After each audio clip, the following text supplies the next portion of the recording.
Hi everyone. Hi. Today we are making beef stroganoff. Now beef stroganoff has a special place in my heart because my dad used to make it. Aww. And it was his thing, and today we're making it. I didn't know that. Yeah, it's written in the blog post. That just shows Erica has not read the all the words that I put into each recipe. I will say this recipe has been on our website for a long time, but we're just making a video for it today.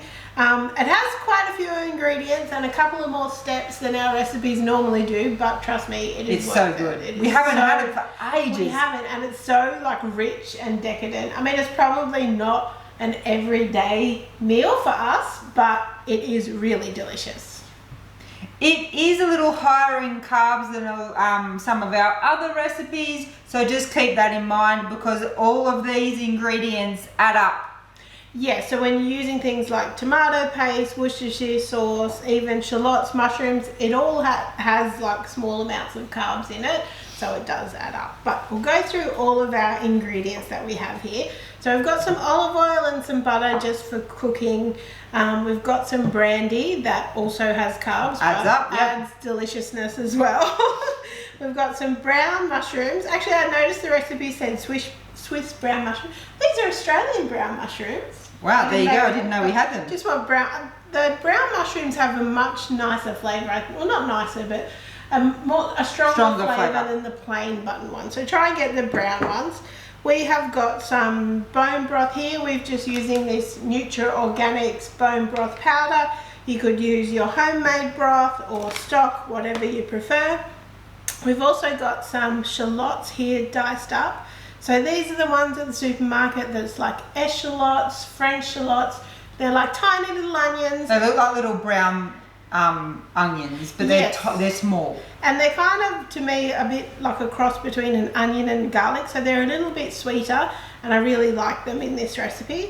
We also have Worcestershire sauce, tomato paste, sour cream, and then we have some sweet paprika and some salt here.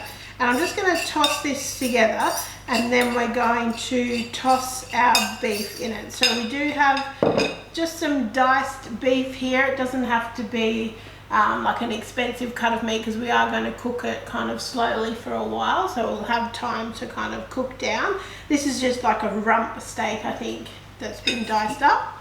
So what I'm going to do, I've just kind of patted it dry, and I'm going to pop it in here and toss it in the paprika and the salt. So you're just coating it for the frying part. So a traditional strog recipe will have this part, but you would have flour in there. Yeah. We don't feel it needs anything to thicken it. Yes, so this works just fine. Gives it the colour, the traditional kind of colour. And the flavour as well. Yeah. Actually, the paprika that we had was from like a specialty gourmet store. I think it was Spanish. It came in a tin. It's much nicer than the one that you get at the supermarket. The master food ones, yeah, you can smell it. You can smell it. Actually has flavour. But it's called sweet paprika, not the smoked one. Okay, so our beef is all coated now. So we're going to head over to the stove and start cooking. So we're going to fry the beef off first, take that out, and then cook off the kind of mushrooms and the shallots, and make our sauce, and then add the beef back in and let it simmer. So we'll see you back once we've done all that. So just adding some oil to the pan, and now we're going to cook off the beef. Now, depending on the size of your pan, you might want to do it in batches because you don't want to kind of overcrowd it and it gets kind of all like sweaty or whatever. Do you know what I mean? Now, our pan is quite big, but most of the heat, because of the element, is only in this part. So I'm still going to do it in 2 batches because the ones out here, it won't really cook as evenly. So you can see it's browning up. So I'm just going to take these ones out. We're not like necessarily cooking it through, just kind of searing it. To kind of getting a bit of caramelisation on the beef. Yeah, because we're going to add it back in and simmer it later. So now I'm just going to pop the rest of our pieces in. I'm just going to pop half of our butter in. the mushroom. So you want to keep all that kind of stuff in there because that adds flavour.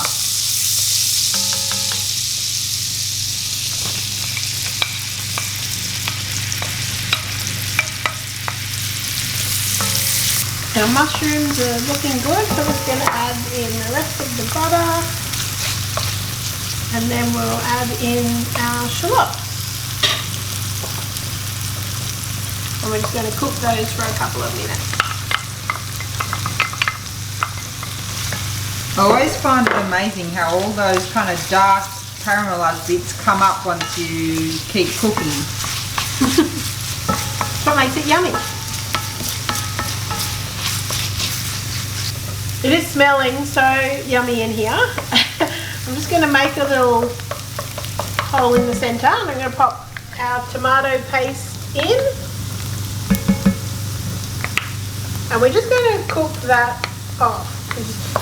You kind of need to fry tomato paste off when you use it. Yeah, it's not nice raw. So we're just going to cook that for a couple of minutes. Okay, so that has been cooking for a minute or two, and now we're going to add in our brandy.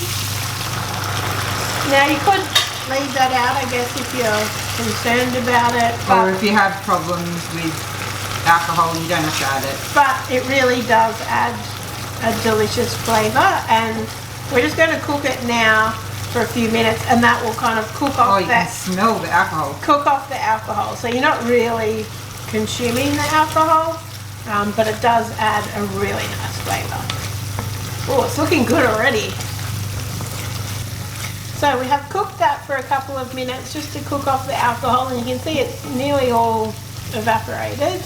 And we're just going to add in our broth or stock and our Worcestershire sauce. So we're just going to bring this to a simmer, and then we're going to add in our beef. So our sauce is ready now to add our beef back in, and we want to make sure we get all of these juices as well.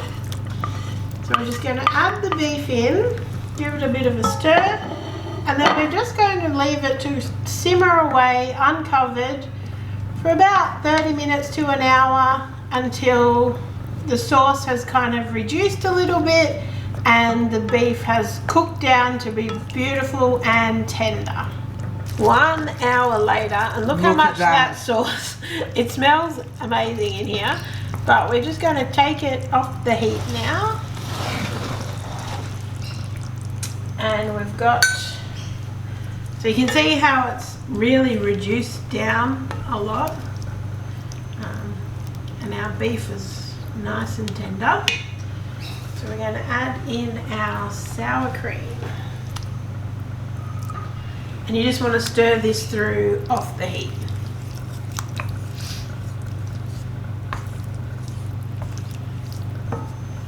Now before you serve it, you probably just want to give it a taste as well, see if you need any extra salt or pepper, and then you are good to go. How good does this look?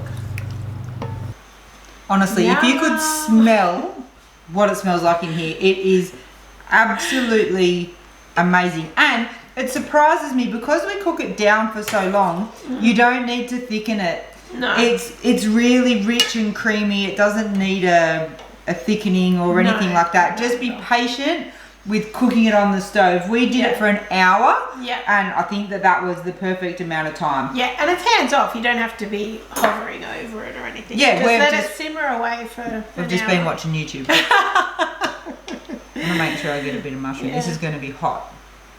It's not too bad because of the sour cream. It cools it down a little bit.